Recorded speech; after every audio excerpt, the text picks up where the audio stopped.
Hey, what's up, everyone? And welcome. Usually I do a video thing when it comes to these reviews, but I'm trying to test more of the whole audio type of thing. More of the whole podcast thing. I did it with the Impact review, but I wanted to try the one with the SmackDown this time to see how it sounds. They don't really have any background noise. Hopefully my voice is heard better and better throughout here. But what do I got to say about this show, huh? What do I got to say about this show tonight? A lot going on with SmackDown. Some good, some bad, some very questionable things. But we're going to get to that one really great match everyone was talking about on SmackDown tonight. And, birthday celebrations and everything. But in Birmingham, Alabama tonight, we kicked off the entire show with Becky Lynch arriving in her car, SUV. Of course, Becky chants come through the arena. Charlie Caruso pretty much asked, her if, she was ready for Asuka, they said. Was she ready for her? And pretty much says, you know what? She thinks everyone knows that answer. And she says she'll do it in the ring. I think they botched this, maybe. Becky just throws her keys in the back, I guess to Caruso, and she couldn't catch him. He says, nice catch.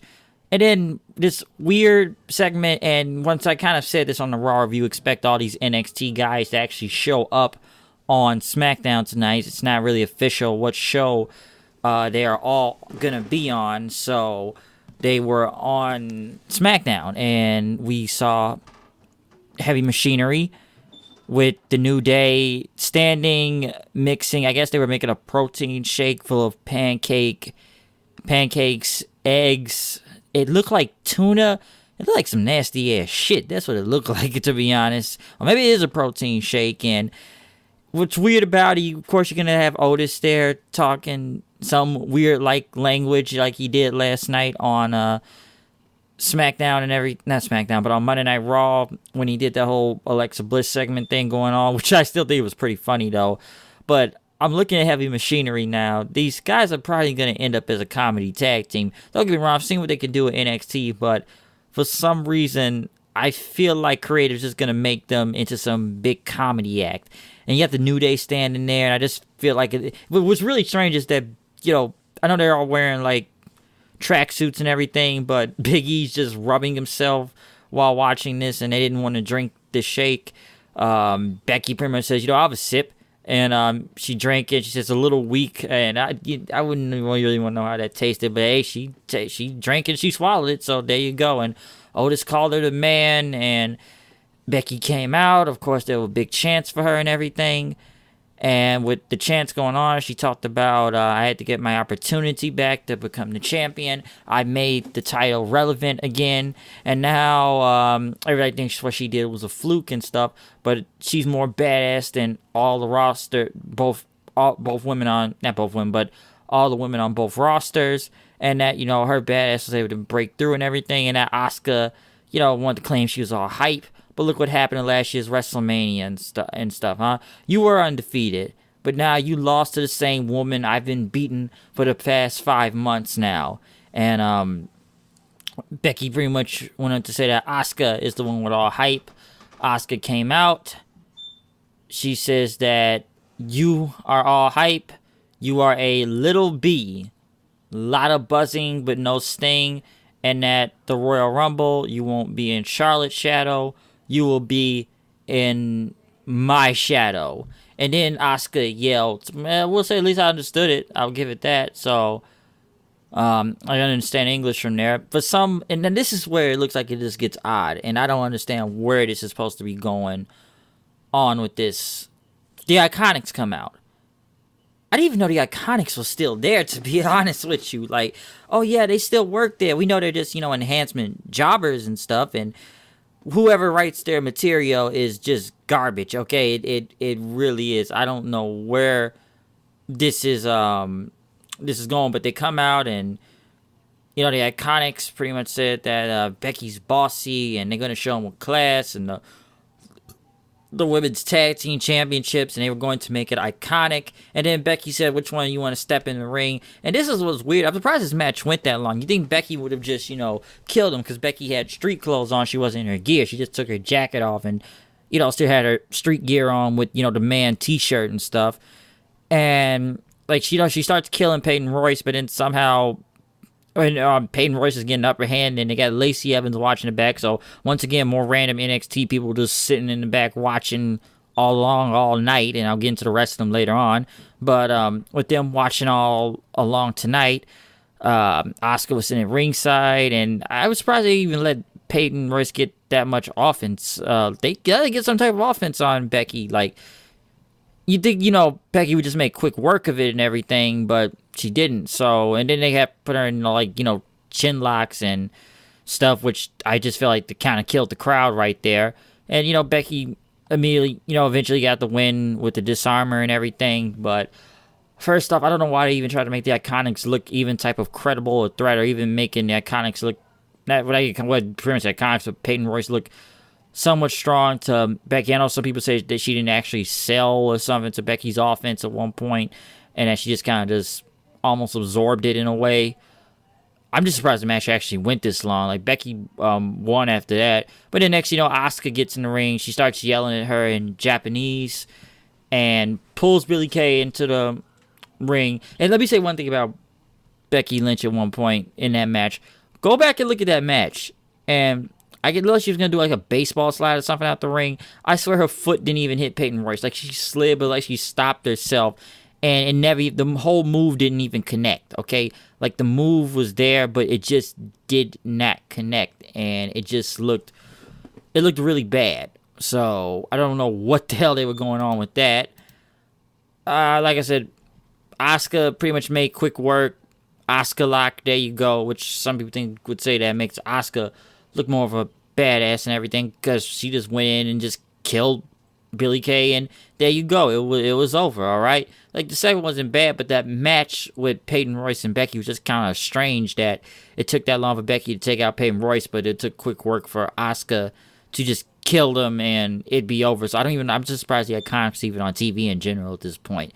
I don't know who writes their horrible jokes or anything, but they're not over. They're just, I don't know what happened when they were in NXT, but main roster, they've killed them.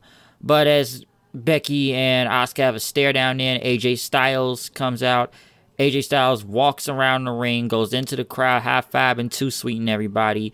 And then AJ is hanging out with fans up there, so he's the man of the people. And he says these people use their hard-earned money to eat and drink whatever they want. He says, you want a hot dog? You want a hot dog and everything.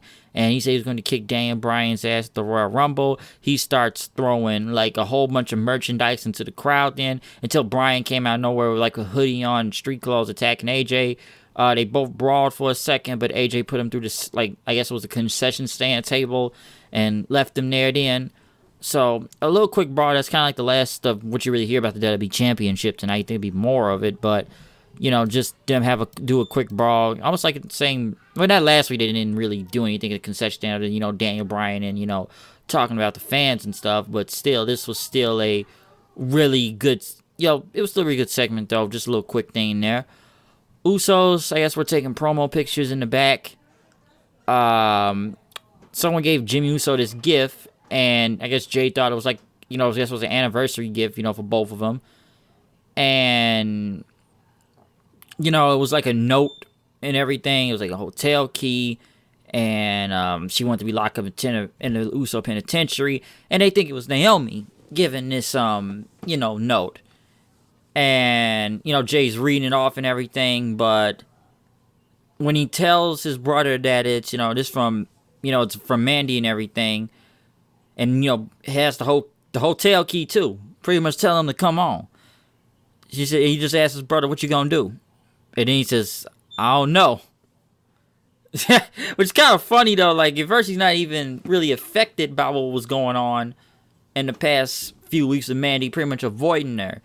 Now he don't even know what to fucking do. Jimmy Uso. It's almost like he's sitting there thinking now, should I cheat on my wife and hit that, or what? So that's what it looks like it's kind of going on right now. Like, now I'm gonna get to the whole segment later on, but if you know it's Mandy Rose and you know you're not gonna do it, why would you still go there and stuff? Now, if this was from like an anonymous letter, and maybe it was from Naomi, and you get tricked into going to the hotel room, then maybe, it'd be a whole different story going on then. But now it's like, she pretty much telling you to come fuck her. That's what it is. And now you thinking like, maybe should I cheat on my wife? Should I go hit that? She's hot. I got one hot wife. I can go hit this girl too. What's up with that? What's really good with that going on? Should he hit or should he not hit? That's what it looked like he was just kind of contemplating about now. And I guess the Usos like, make a good point. That's what he was thinking. And I just, because after what happened last week when, Naomi just kind of no-sold both Rose and Deville last week and beat the living shit out of them and no-sold it, and now it's a whole different story, I feel like now. Samoa Joe was walking past, and just like Finn Balor last night, another, NXT person is there. I think Samoa Joe and EC3 have already faced an Impact, if I'm not mistaken, because all EC3 was kind of posed backstage as Samoa Joe walked by. They went to Zelina Vega and Andrade. Oh, I'm sorry, not Andrade Cien Almas. He cannot be called Andrade Cien Almas now for some odd reason, which now he has fell victim to people when they have WWE and they have a first and last name. You now get just a first name. Well, Antonio Cesaro. Alexander Rusev, just Rusev. Andrade Cien Almas, just Andrade. No Almas, we're just calling him Andrade now. Why? I got no fucking clue why. I don't know. That's dumb. I get tired of that shit though. Like they only gotta have one first name. But is that necessary when I think about it? Like, is it necessary? Do we really need to just make it one name? Can we not stick with the whole name? Do we have to do shit like this? I don't see what they're trying to come up with. I don't get that. Why is it just first name? But Almas said that Ray was his idol growing up, but times have changed, and these two have faced before, but we'll get into them later. Samoa Joe came out as he was supposed to go against Mustafa Ali, but Samoa Joe attacked him, which I guess he's done with that feud with Jeff Hardy, because I feel like that didn't really go anywhere after he beat him like a week or two ago and moved on to that fatal 5-way and stuff on SmackDown on New Year's Day and stuff. So, I just think now they just kind of moved on from that, so you didn't really hear anything from that anymore. But he pretty much attacked Mustafa Ali. He threw him around, and he continued to attack them and kept coming back.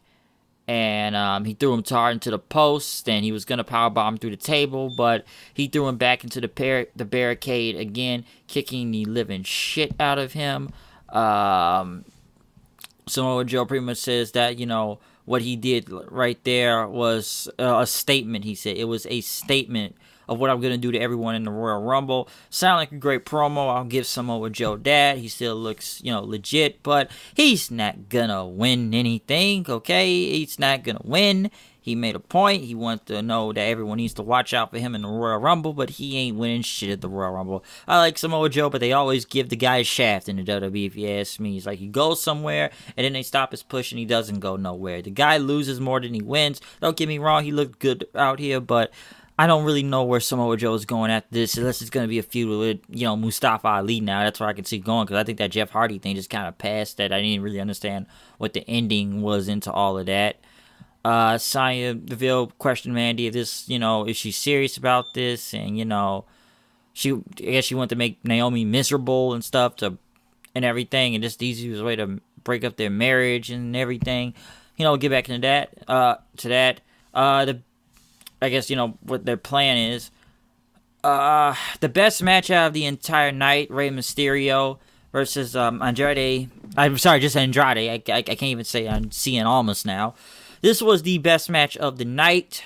I know a lot of people say it's like a mix of WWE style and a lucha style out there. Dude, first off, Ray hit another Canadian Destroyer again, okay? He hit another freaking Canadian Destroyer. And I'm surprised that doesn't even finish a fucking match. Dude, there was like one point where like Ray went off the ropes and like springboarded himself, almost going to electric chair, pulls Almas out. They both kind of land. Almas lands on his feet, has him up there, switches him into a power bomb, and power bombs Ray onto the ground, which looked pretty cool. Even I think they missed one thing from the commercial, and I think Ray was in the air, and Andre Almas hit a like a drop kick in the air. Then, like, that was pretty cool.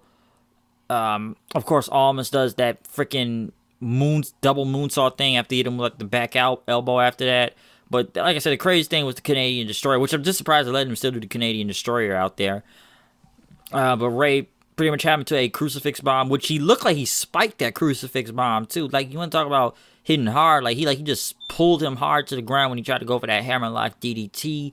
Ray got him with a kick. He hit a 619. He was gonna hit the the splash then after that, but Vega got on the ropes and Almas pretty much knocked him off of there. Hit the hammerlock DDT from the top rope and won. Thanks to Zelina Vega.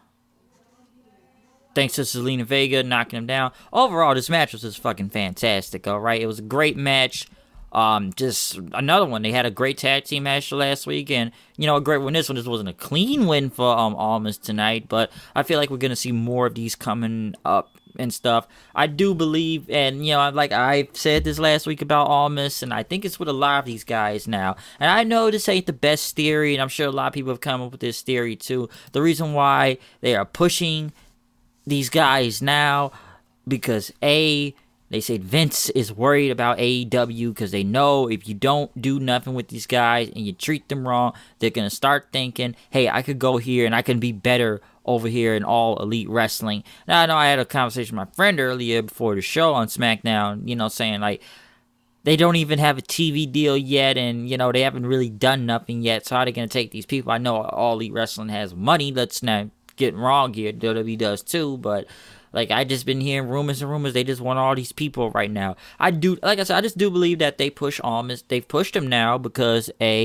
he complained about his position on SmackDown. I think they feel like, this thing is up. We don't want this guy going anywhere. So now we got to make this guy look good. So maybe Almas is finally going somewhere. Maybe he is. I'm really going on a limb on saying that, because could we see another match with him and Rey Mysterio next week? Maybe. Maybe it could be at the Rumble. I don't really know how long this whole little feud will keep going. But they put on some damn fantastic match tonight. I'll tell you that right there. And that's really worthwhile seeing. That was literally the best match of this entire show. Of course, the commercial breaks get annoying because it was like 3 or 4 of them out there, but this was like the best match of the entire night. It was just the best match in general, and it was really great. Both of these two work very well together, okay? They've done it before. It's just that maybe now this is going somewhere.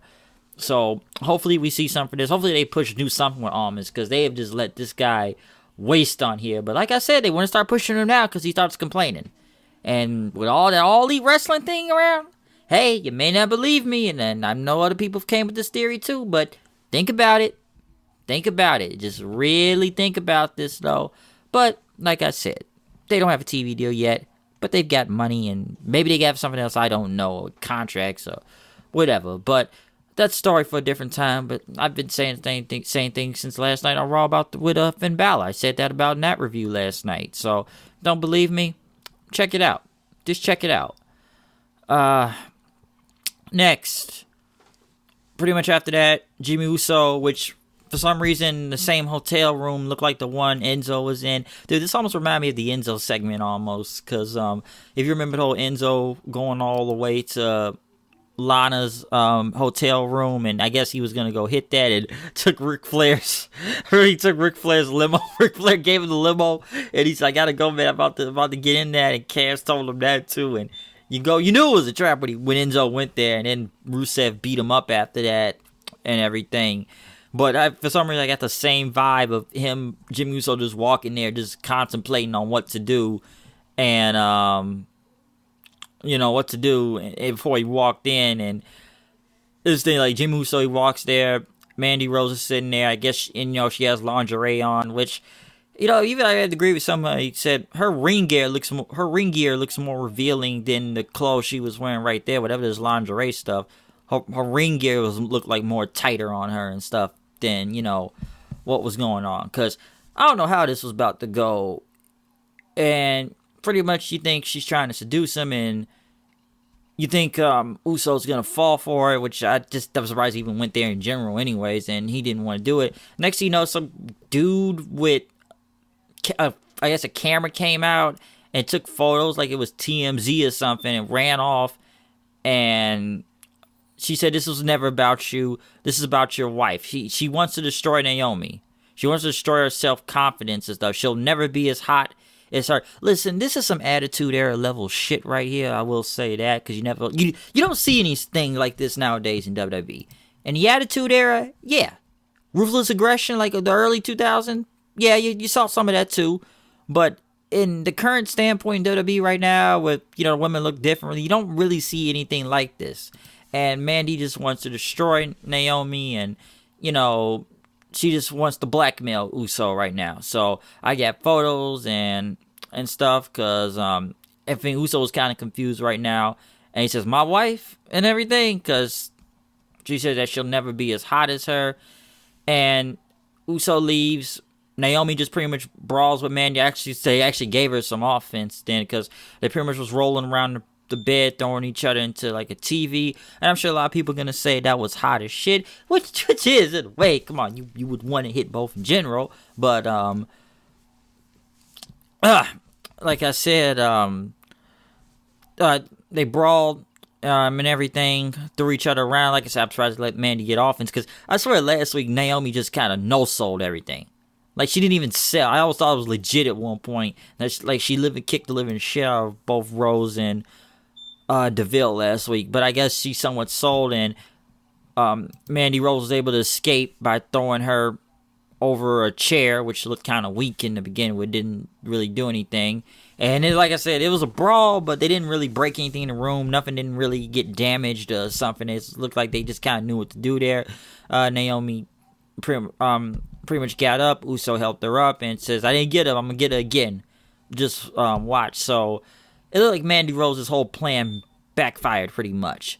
Whatever this blackmail thing was gonna do didn't work, because Naomi was there pretty much the entire time and knew what was going on, and her plan just didn't work. All right, it did not work at all. So it was kind of like a backwards thing, because honestly, I didn't know what was about to happen right there. I thought it would have been funny if, like, in my opinion, if Uso really did do something. I kind of figured he wasn't, but if he did do something, and I don't know, it's not like they're gonna turn Naomi on Uso. I don't really think that was gonna happen. I didn't think any of that was gonna happen, but like, he tries to do something, and then I don't know, she just comes out of nowhere and he hides or something.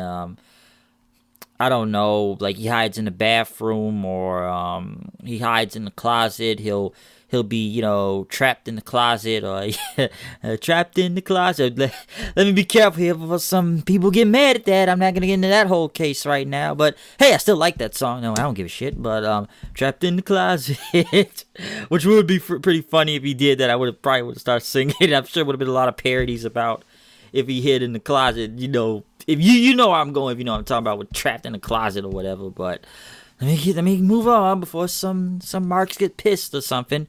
But like I said, I guess this feud continues. I don't know what Mandy Rose's plan will be next in all of this, because her plan pretty much, it backfired. Her plan backfired, and he didn't cheat, and she just tried to manipulate him, and didn't work. So I think it may be a match next week between Mandy Rose and Naomi, or maybe it'll happen at the Royal Rumble, or maybe they'll do something in the Women's Rumble match when it happens itself too. So we'll see what goes on from that. But just I'm trying to see where this whole story is going to keep going with all three of them. Miz came out for Shane McMahon's birthday. Today is legitimately Shane McMahon's birthday. I believe he's like, 48? I think he is. I think he's 48, but Shane McMahon came out. There was a lot of cakes and, tables with happy birthday Shane on it. And, Miz pretty much said happy birthday on behalf of everybody, of everyone's lives they touched. People chanted happy birthday at Shane McMahon. Miz said, this wasn't an ordinary birthday celebration. This ain't no Chuck E. Cheese or anything. We got 2 cakes for you. You want a chocolate and vanilla. So I got you both. Instead of mixing the cakes up, I'm going to get you both the cakes. And it was an image of Shane, Miz, and the Best in the World trophy, which they continue to every time they even bring it up now. And this is like Strowman last night. They don't even say Crown Jewel. They just say World Cup. Go look at this at the World Cup, They don't even say Crown Jewel. I guess they don't want to talk about Saudi Arabia as much as possible after that whole controversy. But they talked about the trophy, and then Miz actually had a gift for Shane McMahon, which was some new Jordans, the Jordan 33s, not the Jordan 1s, where Shane actually wanted those, and he was excited about them, because I will say Shane McMahon's shoe game is clean as fuck half the time, and he has some, I'm not gonna lie, he has some badass shoes every week he comes out with, and those were some raw shoes he had too, but as he got the Jordans then, there was a video package of pretty much all the crazy stuff Shane McMahon has done throughout the entire, throughout the years, ever since the freaking Attitude Era, of just him jumping off of crazy amount of stuff, coast to coast and people, and doing his little dance and punches and everything. But Shane thanked him for the video, and he loved it, and pretty much, opening up and everything. He says, you know what? I wanted to be a tag team champion since I was a kid. I wanted to be with Andre the Giant, but I'm proud to be your partner at the Rumble with Miz. But as they all start to sing happy birthday and everything, Sheamus and Cesaro came out, and this is a joke. And, it's kind of odd. It's how you don't invite Vince out there for your son's birthday, which is a good point. Why didn't you invite him out there? But Cesaro, pretty much say, that, they didn't invite him or something. And they don't give a crap about Shane's birthday. Shane pretty much called him out after they bro-kicked Miz last week and everything. But now, it's going to be a match, okay? You got to go one-on-one right now in the next few minutes, which is at the end of the show. And it's like 9-10 minutes left in the show. Against the Miz. Miz had a suit on and wasn't ready. And Shane says, hey, I wasn't ready when I did the Best in the World. I run with my street clothes on. You can do it too. So this wasn't really much to speak on. First off, you knew the cakes were going to get involved in the match because, A, if you cleared the entire ring out of all the cakes and the party favors and stuff, and then you just put the cakes on both opposite sides of the ring, you knew someone was going through the table in the cake, which pretty much happened when Cesaro got up on the apron and Shane knocked him into the, he knocked him into the table, threw him onto it, and he landed on the cake and stuff. Because Shane was on the apron then after he went to the table, and Miz pretty much rolled up Sheamus after he did a skull crushing. He rolled him up for the win. Shane got in and pretty much did that running thing across the ropes, but Miz caught him, hit him with the skull crushing finale. They went for a coast to coast. Miz put the cake in front of Sheamus's face, and Shane McMahon did his coast to coast, and they held up that trophy, which they continue to push. I have no idea why they continue to push this fucking trophy. I'd have no fucking clue why. I'll never know. But they continue to push the trophy. Why? I got no idea. So that was the end of the show. I'm sure one of these two will turn on each other at the Royal Rumble. I still think they're making the tag teams look like jokes just because they have now pushed these guys to the top and everyone else has to wait at the bottom. Usos got something else going on right now. New Day's just hanging in the back with heavy machinery, making protein pancake, whatever, some nasty ass shake. Sanity, got no clue. I should also say when Rey Mysterio's walking out before his match, Nikki Cross was in the back wanting to play and everything. You want to play, you might as well just keep Nikki Cross on SmackDown and throw him back with Sanity, because what the fuck are they doing right now anyways? They were on TV and then they started losing again. Gallows and Anderson, I got no freaking clue, but I actually wish they'd go back to the real Bullet Club at this point, but they got longer in the contract, so I don't even know if they'll ever do anything with those guys, because they have wasted these motherfuckers for the past few years anyways. But SmackDown itself tonight, other than the whole just weird tag team out there doing the titles, I just don't know why it's even a match at the Rumble. SmackDown had its ups and downs and everything. The best match of the entire fucking night was Rey Mysterio and Andrade and Almas. That shit was fucking great, okay? That was a great match. I'm still confused about why they gave Peyton Royce a lot of offense on Becky Lynch. Makes no sense. That whole segment had its little up and down thing right there. The Mandy Rose Uso thing, well, wasn't bad all the way, but still, it was, was it shit? Nah, but Mandy Rose's whole plan backfired, and I'm just people like, hey, you want to hit that? I guess the whole thing, like, Uso contemplated, like, well, she gave me the keys, so should I go or should I not go? It's from her, so what do I do? And, Naomi just taking her out, so I'm sure there's going to be a match with those two next week. Samoa Joe attacking Mustafa Ali was pretty good, but even I don't know where Samoa Joe goes half the time anymore nowadays. The little AJ Bryan thing was quick, but still good. We still got like another week and a half to the Royal Rumble, so SmackDown was good. It was pretty decent. It wasn't a bad show and everything. I'm not gonna really say Raw was bad from last night either. It wasn't that bad of a show. It was a mixed bag. That was the thing. It was a mixed bag of the show. So that's what I would say about it. But I'm pretty much getting this review right here from SmackDown. Not a bad show. Pretty decent. Good show, I'll say that. Like I said, this is an audio version of the show this time. This isn't the original whole me with the video. I'm just testing things out. I just want to do how it sounds like a podcast thing. See if my voice sounds better and what everyone thinks about it right now after doing this review of SmackDown tonight. So please check out my Monday Night Raw review if you can. Shows like I think there's more news coming out of what I've been reading today. Because I was gonna say one thing about Almas, like it's probably a good thing didn't leave. Probably would have been back to Los Ingobernables. I meant to want to say that earlier. I think they signed his buddy Rush to Ring of Honor, if I'm not mistaken. I think he's on there too. I wanted to say it earlier, but comment, subscribe. Tell me what you thought about this review. What you think about this version of me doing a review of SmackDown tonight, doing it in audio form instead of the audio video form, which I may have fixed that now, and we may test that out next time for whatever review that comes up. But like I said, comment, subscribe, check out my other reviews, check out my Wrestle Kingdom 13 review, check out my Homecoming review, check out multiple reviews I have posted up from Monday Night Raw last night, or any other shit that's going on, or what my thoughts on All Elite Wrestling are, and when are more details coming out, whatever TV deal they find, because right now everyone's saying they're going to All Elite to what I've been hearing now and stuff. But I am out of here. I will see you guys later. Peace out, and tell me what you thought about the show tonight. Thank you. Out.